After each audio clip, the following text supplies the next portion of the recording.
Halo sahabat miliarder, banyak orang bilang hidup itu keras. Katanya sih keras ya. Ada juga yang bilang sukses itu hanya untuk orang yang punya privilege saja.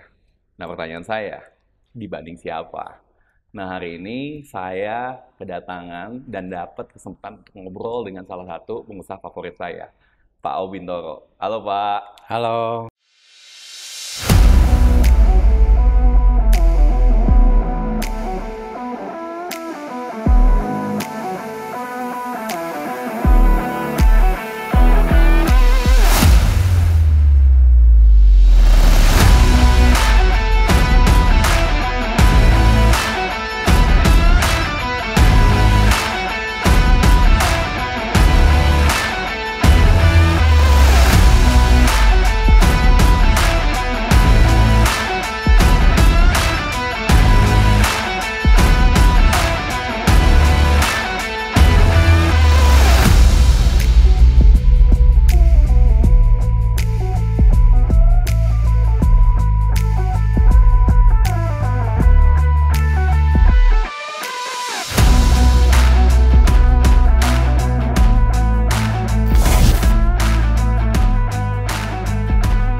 Pak, thank you banget udah mampir di interview nih Pak. Sama-sama.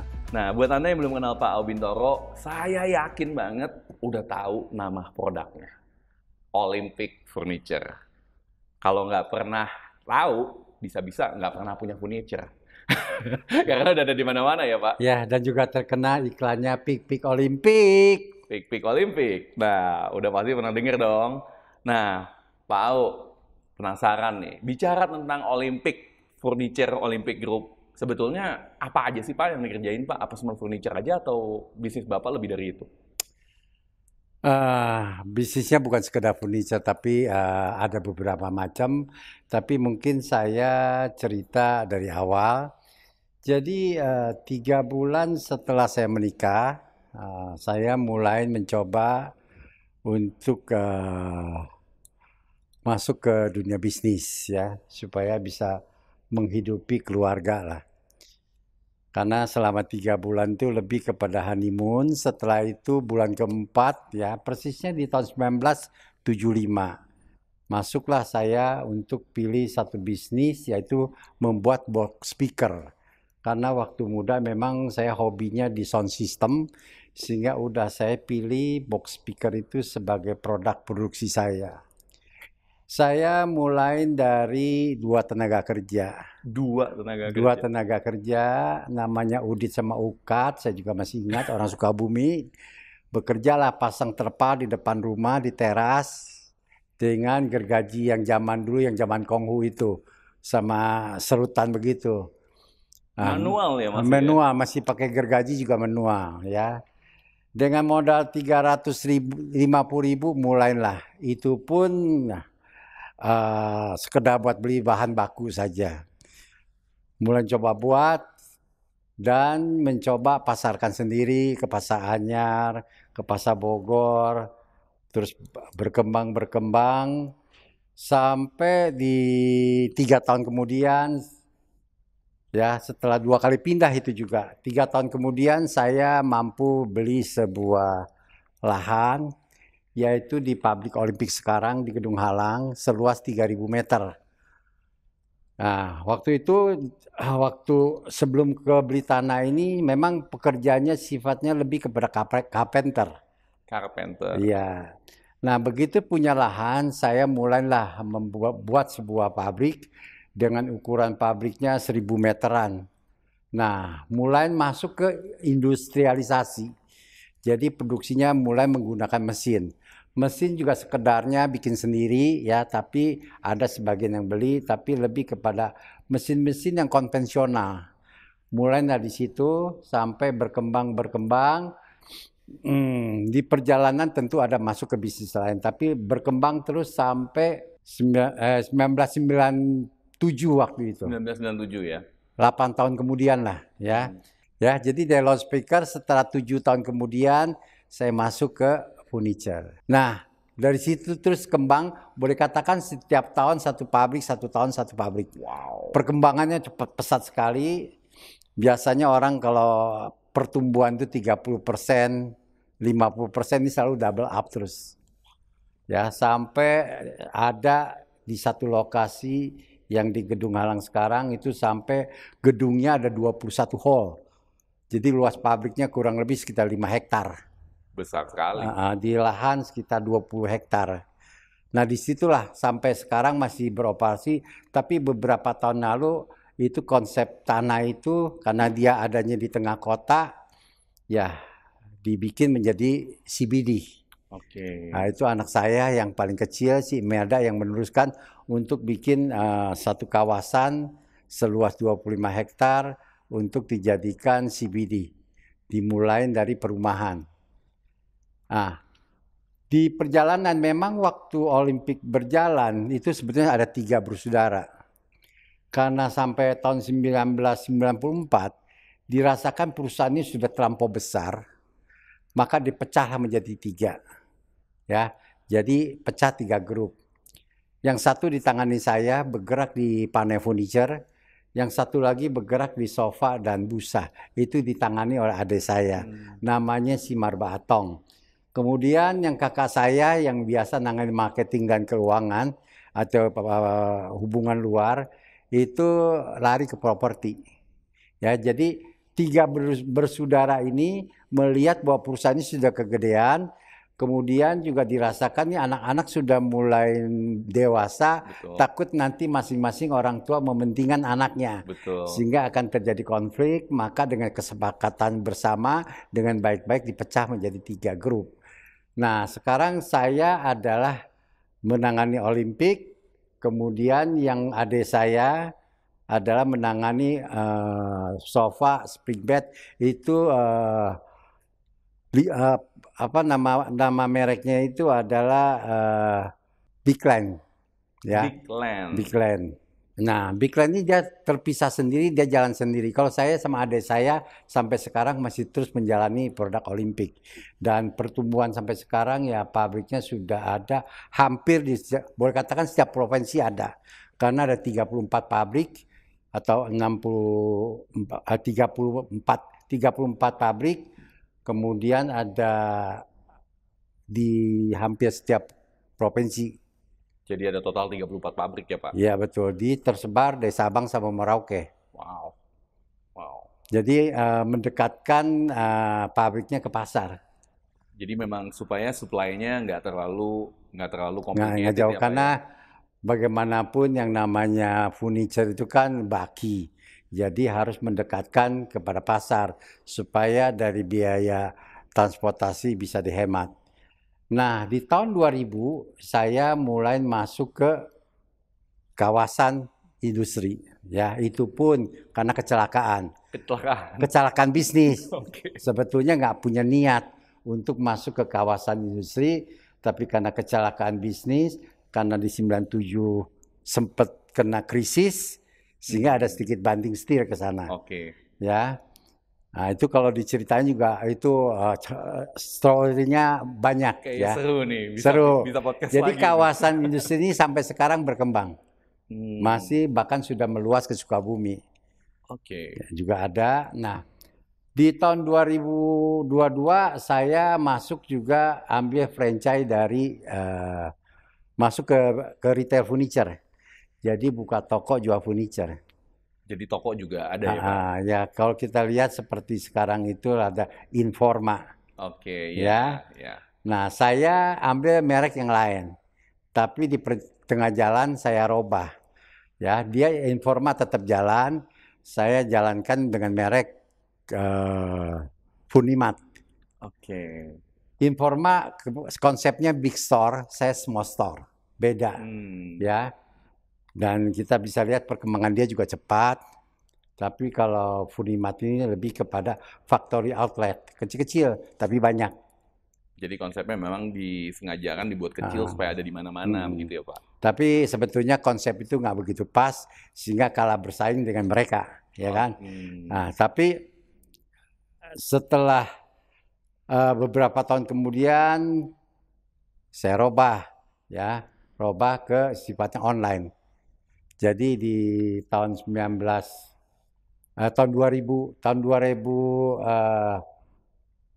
2017 masuklah ke online yang sifatnya jualan di Instagram. Di Instagram. Instagram. Waktu itu belum ada yang main. Oke. Nah, sampai sekarang sebetulnya yang menjadi tulang punggung juga itu salah satunya adalah penjualan lewat online. Di samping ekspor juga ada. Oke. Dan di pertengahan jalan pun ada sempat juga masuk ke bidang hotel, tapi sifatnya itu lebih kepada men-spread bisnis saja. Karena di kawasan industri memang butuh hotel, maka saya bukalah 2 hotel di kawasan untuk kepentingan fasilitas daripada kawasan itu. Tapi nggak punya core bisnis untuk masuk ke perhotelan. Tapi ya justru hotel ini yang memberikan penghasilan yang cukup baik.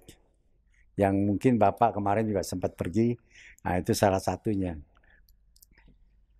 Kemudian di tahun 2015 pun saya sempat masuk ke cash and credit. Cash and credit. Nah, tapi bisnis ini beberapa tahun kemudian terpaksa ditutup karena tidak memberikan keuntungan yang baik, sehingga akhirnya dengan kerugian yang jadi ya akhirnya kita tutup.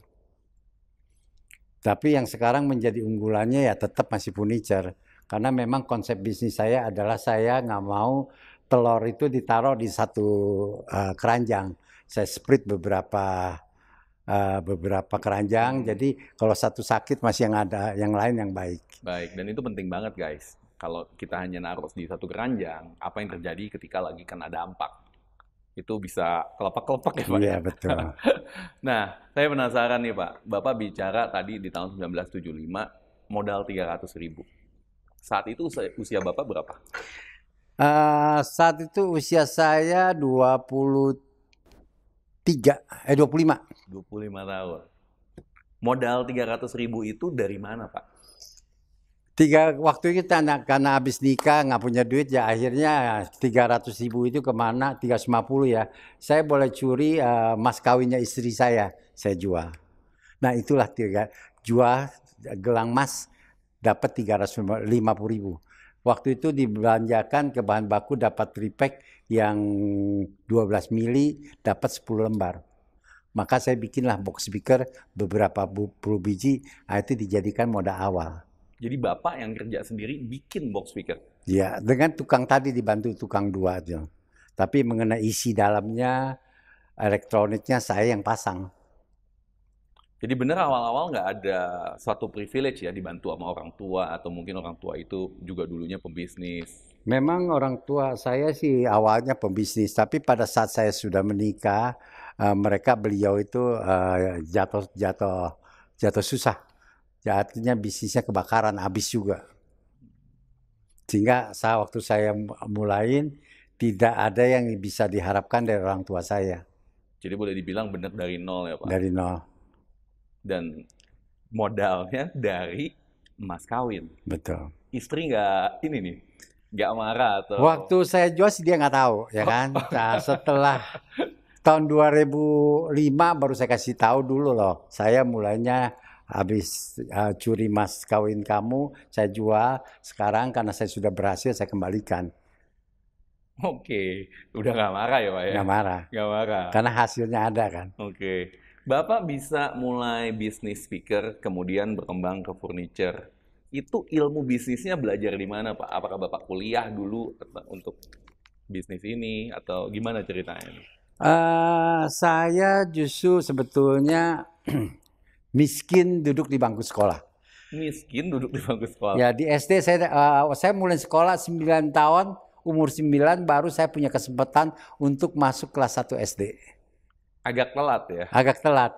Karena waktu saya lahir di sebuah desa kecil, sehingga di situ nggak ada sekolah yang baik, ya kan. Akhirnya nggak sekolah-sekolah. Terus sama paman umur 9 tahun dibawa ke Kota Bogor. Mulailah sekolah kelas 1. Jadi kelas 0, TK kecil, TK besar saya nggak pernah ngalami.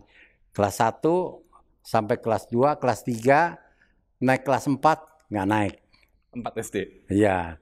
Karena mungkin saking bandelnya, akhirnya saat kelas 4 saya nggak naik. Pas waktu itu nggak naik, saya kena PP Gestapo waktu itu. Oh iya. Ya, semua sekolah ditutup karena juga saya memang nggak naik. Ya wah, waktu itu saya happy, ya kan? Nggak usah sekolah, udah gitu nggak naik kan? Jadi nggak terlampau malu lah. Ya, pas nggak naik itu terus sekolah ditutup. Jadi nggak ngulang. Jadi di SD dapat 3 tahun. Nah, sempat berhenti juga 3 tahun karena sekolah ditutup waktu itu semua. Sekolah Mandarin semua ditutup.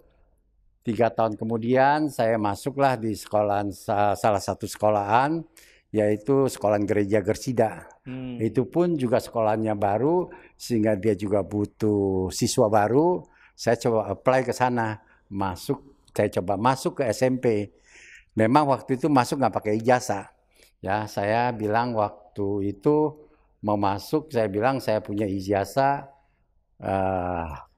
Kebakar karena waktu itu sekolahan kan juga semua kena masalah, kena dampak, sehingga waktu itu memang kalau dengan alasan itu bisa diterima.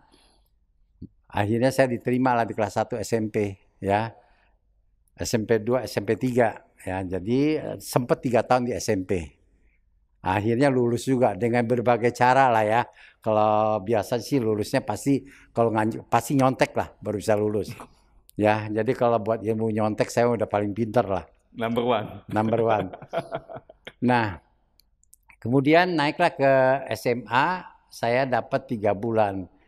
Karena tidak bisa ngikuti dan peluang nyontek juga sudah hilang karena semua sudah komputerisasi, sehingga peluang untuk nyontek itu udah susah. Akhirnya saya drop out. Jadi Bapak hanya lulus SMP? SMP, ya betul. Jadi total sekolah ya 6 bulan. Di SMA sempat 3 bulan. Dan setelah lulus, apa yang Bapak lakukan?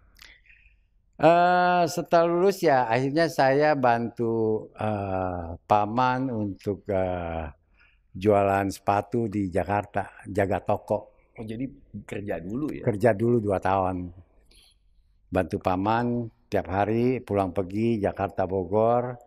Ya, pas di umur kurang lebih sekitar tahun 2000, umur waktu itu kok nggak salah sekitar 18-an, karena kenakalan remaja, suka kebut-kebutan, akhirnya tabrakan, masuk rumah sakit, sempat 2 tahun di rumah sakit. 2 tahun, Pak? 2 tahun. 2 tahun di rumah sakit? Karena sempat sudah mendingan baik, keluar lagi, naik motor lagi, tabrakan lagi, masuk lagi. Wow. Jadi sempat dua kali tabrakan, masuk lagi. Itu di usia berapa, Pak? Di usia 18 menjelang 21. Tapi sehat sekali sekarang, nggak ada dampak dari kecelakaan itu? Ada sih, kakinya pendek sebelah, tekor 1 senti. Oke. Karena biasa kalau kecelakaan sampai 2 tahun itu kan parah ya, Pak? Ya, parah, cukup parah. Parah ya. Tapi saat itu jalan dan lain-lain mungkin ada kesulitan kali di waktu itu seperti kursi roda beberapa bulan. Nah, karena kecelakaan inilah membuat saya sadar bahwa harus belajar lagi, ya kan? Karena kalau duduk di kursi roda, gimana saya bisa ngidupin keluarga nantinya. Sehingga saat itu saya sadar, maka saya ambillah kursus radio sama kursus elektronik. Memperbaiki radio yang rusak sama TV yang rusak. Dapat 3 bulan juga. Radio 3 bulan, TV 3 bulan. Jadi akhirnya masuk ke loudspeaker tadi. Oh, jadi kecelakaan malah ngebawa berkah ya? Bawa berkah, betul. Nah, waktu saya mulai bisnis ya masih pakai tungket. Tapi begitu bisnisnya jalan, ternyata saya sembuh total. Jadi usia 25 bikin bisnis masih pakai tongkat? Waktu itu sempat pakai tongkat sebentar. Bisnis jalan normal? Normal. Itu keajaiban juga ya, itu ya? Betul. Karena nggak dipikirin kali ya. Nggak dipikirin kali ya. Nah, di usia 25 bikin bisnis modal 300.000, sekarang bisa begini banyak bisnisnya, itu gimana tuh, Pak? Saya nggak kebayang. Gimana tuh gerakan-gerakannya, movement-movementnya bisa sampai eksponensial sekali ya? Itu bukan hanya kali 10, mungkin kali... Yang paling, menurut saya paling dominan adalah kepercayaan. Ya, jadi selama kita dipercaya orang, ya, dan kita punya perilaku baik, tidak neko-neko, modal itu nggak ada batasnya. Jadi waktu itu memang saya dengan teman-teman mau beli barang apa dikasih utang, nggak pernah ada jaminan apa-apa. Sehingga waktu itu naiknya cepat sekali. Jadi bisnis seolah-olah udah nggak butuh modal lagi. Semua orang ngasih kepercayaan. Karena saya selalu jaga nama baik dan kalau janji itu on time. Itu yang membuat saya itu melajunya itu dengan gampang. Bapak dari bisnis speaker bisa berubah jadi bisnis furniture. Ceritanya gimana? Waktu saya bisnis loudspeaker di tahun ke-7, saya sudah melihat bahwa kok ini speaker ini kok makin hari makin kecil. Zaman dulu kan speaker besar-besar. Oh, oke. Ini kok speaker makin hari makin kecil, bahkan ada yang mulai berubah ke besi dan plastik. Nah, saya sudah mulai khawatir dengan bisnis saya bahwa ini akan ada masalah. Maka satu hari, di sore hari saya berdiri di depan pabrik, pas ada satu mobil R300, kalau sekarang mah Mitsubishi. Bawa satu lemari sama satu meja kerja terbuat dari kayu jati.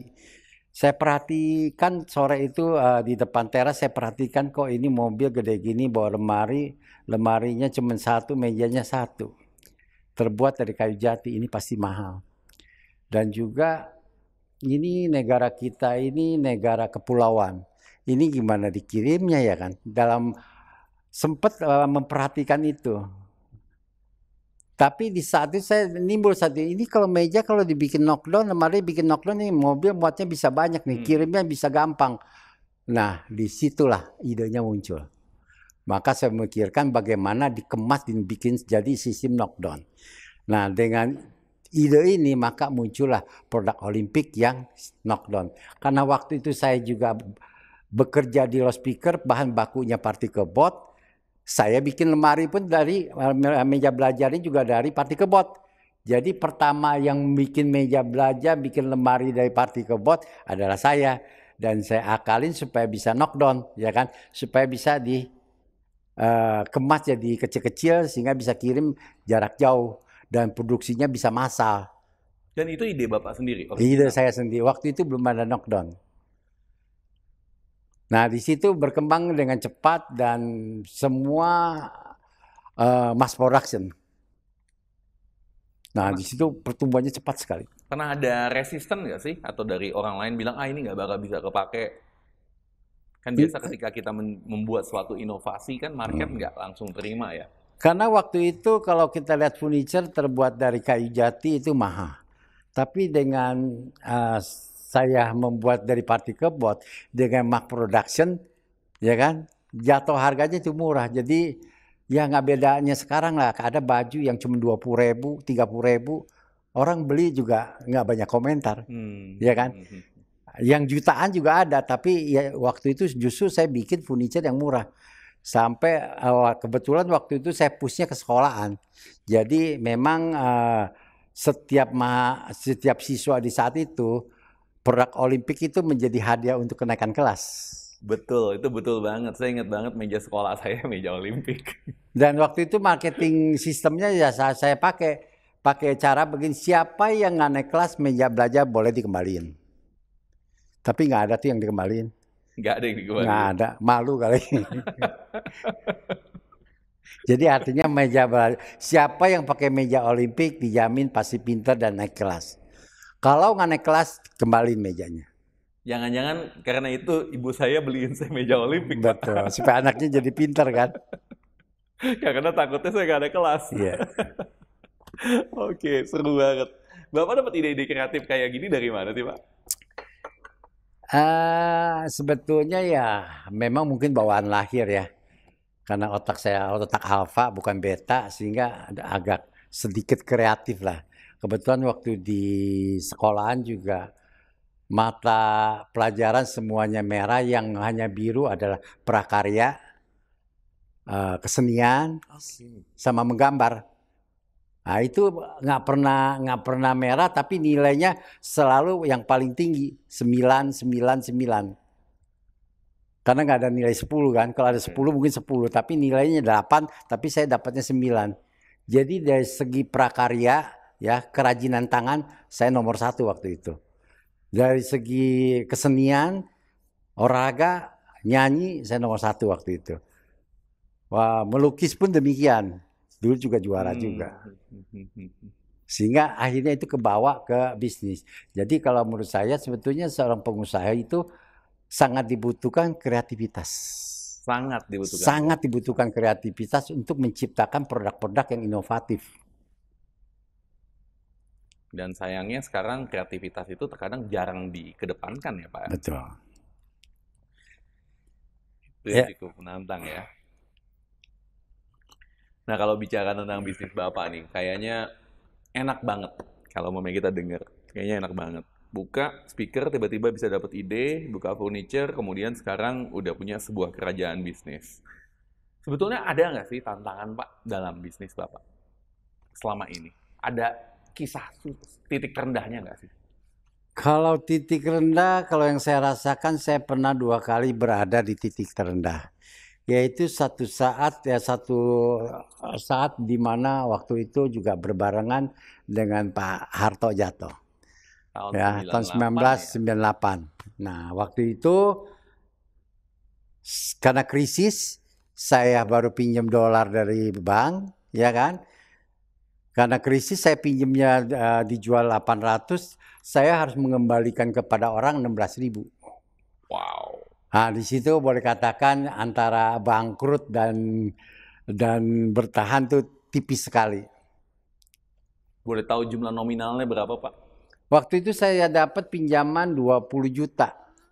US dollar. Tapi saya jual cuma 800.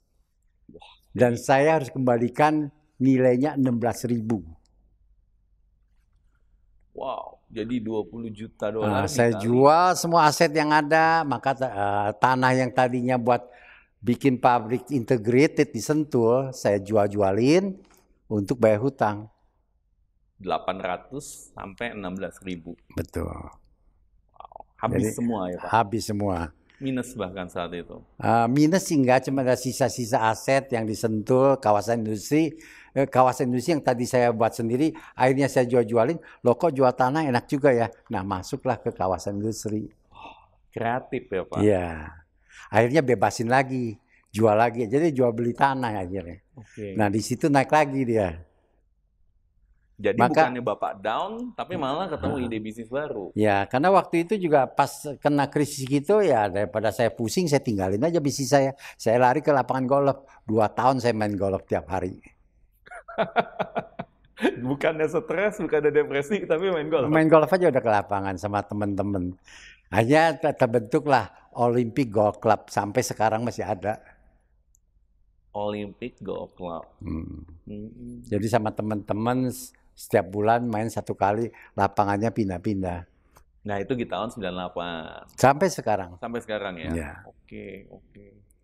Jadi saat itu akhirnya diatasin karena Bapak bikin kawasan industri. Enggak, waktu saya pergi, tanah yang ada saya jual bayar utang, masih ada sisa saya beliin, akhirnya jual beli tanah. Oke. Jadilah satu kawasan industri. Nah, maka tadi saya bilang masuk ke kawasan industri karena kecelakaan. Nah, saya untuk menghilangkan stres ya saya lari ke lapangan golf. Perusahaan yang ada saya serahin ke orang keuangan. Pas waktu itu ada direktur keuangan, lo urusin tuh, gua mau main. Nah, karena direktur keuangan dia lebih ngerti lah ya. Saya serahin ke dia, 2 tahun lagi saya balik lagi, perusahaan sudah sehat. Dalam 2 tahun. Saya sendiri golfnya juga udah pinter gitu. Yang dilakukan oleh orang tersebut untuk membuat perusahaan sehat dalam 2 tahun apa Pak? Dia financial restructuring. Oke. Terus dia mulai rapihin struktur keuangan segala macam. Terus mungkin lakukan negosiasi dengan bank segala macam. Akhirnya semua masalah bisa diselesaikan. Namanya Pak Edi Gunawan. Oke. Pertanyaan saya Pak, orang biasa kalau lagi ngedown begitu stres ya. Bapak kok bisa sih main golf? Itu dari mana tuh bisa ada? Biasanya kalau saya ngeliat orang, aduh bukan kan bicara 20 juta dolar Pak. 100 juta juga kadang-kadang ada yang banyak sampai stres. Tapi Bapak bisa Oke lah, yang penting udahlah daripada stres saya main golf aja. Itu gimana tuh Pak? Stres kan maunya kita sendiri. Dari kita. Dari kita sendiri ya. Jadi sebetulnya masalah itu menurut saya ya, masalah itu kan sesuatu yang harus kita selesaikan.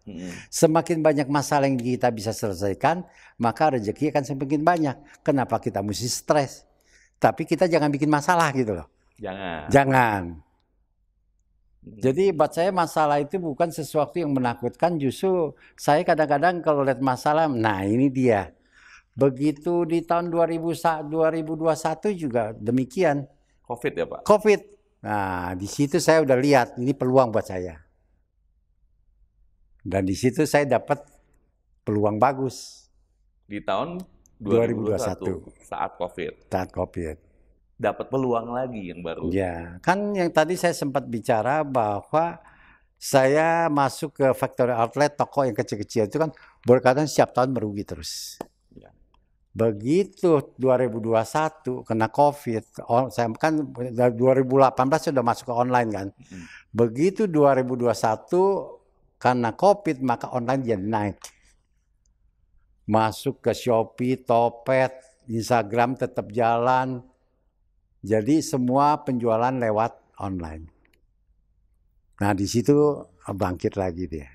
So guys, kalau ngelihat masalah, malah harus disyukurin karena pasti ada peluang di dalam sebuah masalah. Kira-kira gitu ya Pak. Betul. Ya?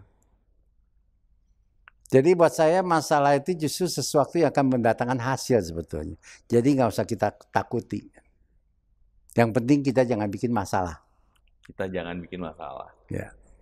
Maksudnya kita jangan bikin masalah itu kayak bikin gimana? Ulah, bikin yang segala macam yang gak benar. Oke. Jadi asal jalan kita benar, kalau dapat masalah gak usah kita takutin deh. Gak usah. Seru juga ya kayak gitu ya. Saya lihat ya Pak, kalau umpamanya bicara tentang bisnis itu banyak pembisnis sukses itu suka berbagi. Bapak juga salah satunya suka berbagi. Saya lihat di YouTube Bapak, itu kadang-kadang Bapak suka berbagi tips-tips kesehatan, tips-tips sukses juga. Itu kenapa sih Pak berbagi itu penting Pak? Enak minta apa enak kasih sih? Banyak, ya sebetulnya kalau banyak sekali orang yang berpikir bahwa minta itu lebih enak daripada ngasih Pak. Nah, kalau kita minta sama orang kan kita hutang budi sama orang. Betul. Tapi kalau kita berbagi, ya satu saat kita akan ditolong mereka. Jadi semakin banyak kita menabur, di situ semakin banyak peluang untuk kita menuai. Konsep dasarnya itu seperti itu. Jadi selama kita bisa berbagi, berbagilah. Toh nggak ada ruginya, ada yang bisa kita kasih. Dan akan sangat menyedihkan kalau kita tidak bisa ngasih. Menyedihkan ya? Menyedihkan. Jadi buat saya memberi yang sifatnya menolong orang sih nggak ada masalah sebetulnya.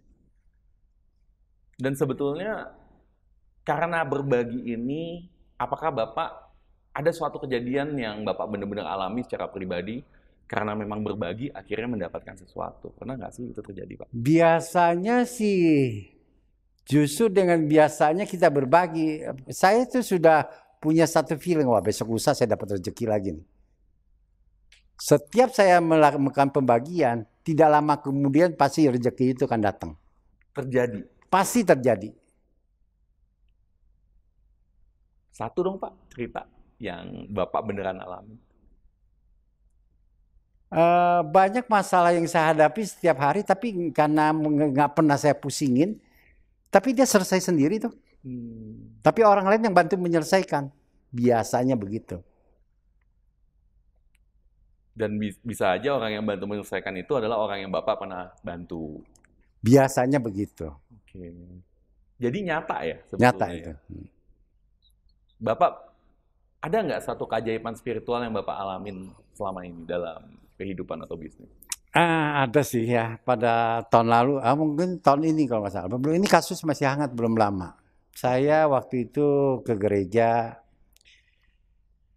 sempat ketemu pendetanya, pulang dari ibadah, duduk sama pendetanya nanya ke saya, "Pau, ini tempat bagaimana? Masih bisa berapa lama lagi dipakai?" Saya bilang, ya ini kelihatannya tahun depan ini harus dibongkar nih, karena mau dipakai buat bangun perumahan oleh anak saya.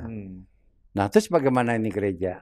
Ya selama ini saya udah coba menjual properti yang ada, tapi belum tuh yang ada yang laku satu juga. Mau jual rumah di Pangrango nggak laku, mau dijual yang di Pajajaran juga nggak laku. Jadi untuk membangun gereja baru sih tempat ada saya, tapi kalau mau bangun biayanya butuh sekitar 15 miliar saya bilang. Karena waktu itu juga baru habis COVID kan, keuangan memang agak ketat. Saya bilang nggak ada uang, kecuali lah aset saya ada yang kejual, saya mau bangun untuk ibadah. Terus pendetanya Pak Rusdi Suryadi dia bilang, ya mari kita berdoa. Berdoalah saya sama istri saya, pendeta, sama istrinya, sama pengurus gereja, istrinya juga ada di situ. Berenam lah berdoa. Waktu itu hari Minggu, berdoa selesai pulang, hari Kamis langsung diteleponin sama orang. Ada yang mau beli rumah katanya. Wow. Ya kan? Nah, akhirnya 3 hari kemudian sudah kasih uang muka. Jadi prosesnya 1 minggu, langsung dia kasih uang muka 500 juta. Ya. Saya mintanya 15 miliar, lakunya rumah itu 19 miliar. Lebih. Nah ini adalah keajaiban. Nah, jadi ya mungkin ya karena saya memberi tempat untuk orang ibadah juga suka doain saya, maka rezeki nggak pernah kemana-mana gitu. Dan itu di saat COVID ya Pak ya? Ya. Nggak gampang jualan di saat COVID, terutama properti ya. Dan saya udah jual bertahun-tahun nggak laku, tapi begitu didoain, dalam kurang dari seminggu langsung dikasih uang muka. Seminggu kemudian dia bayar lunas, tunai. Dahsyat ya. Dahsyat. Nah itu adalah mujizat namanya. Jadi faktor hoki dan spiritual itu berpengaruh juga ya Pak ya dalam kesuksesan? Kalau menurut orang lain mungkin demikian, tapi kalau menurut saya sih hoki itu kecenderungan milik orang-orang susah, orang-orang malas. Nah biasanya hoki ini dijadikan sebagai tameng. Dasar hoki gua sial, maka ya udahlah terima nasib, ya kan? Tapi kalau orang kaya seperti Lim Soo-lyong, Eka Cipta, mereka tuh nggak pernah bilang dia tuh hokinya baik, otak saya baik. Otak saya baik, otot saya kuat. Jadi sebetulnya kalau saya pribadi sih saya bilang hoki nggak ada. Yang bisa membuat kita sukses adalah bagaimana kita menangani satu bisnis dan menstrategiin satu bisnis. Jadi harus benar-benar dipikirin. Harus dipikirin dan ditangani dengan baik. Dan harus dikerjakan. Dengan baik. Oke. Jadi hoki itu hak miliknya orang susah lah. Jadi guys, ingat. Harus dipikirin, direncanain, dan juga dikerjain. Bukan hanya dipikirin ya. Banyak orang mau mikirin sesuatu tapi nggak mau ngerjain. Itu juga nggak jadi apa-apa ya Pak Au. Betul. Dan ada hari baik itu juga saya nggak begitu percaya, ya kan? Semua hari ya menurut saya sih baik. Itu saya setuju banget. Ya. Saya setuju. Jadi ada yang pilih hari supaya bisa dapat rezekinya banyak. Nah itu sih supaya lebih pede aja. Kalau sudah pilih hari kan lebih yakin kan. Dan jadi yang membuat dia sukses bukan pilih harinya tapi PD-nya itu loh. PD-nya. PD-nya yang dia dapat.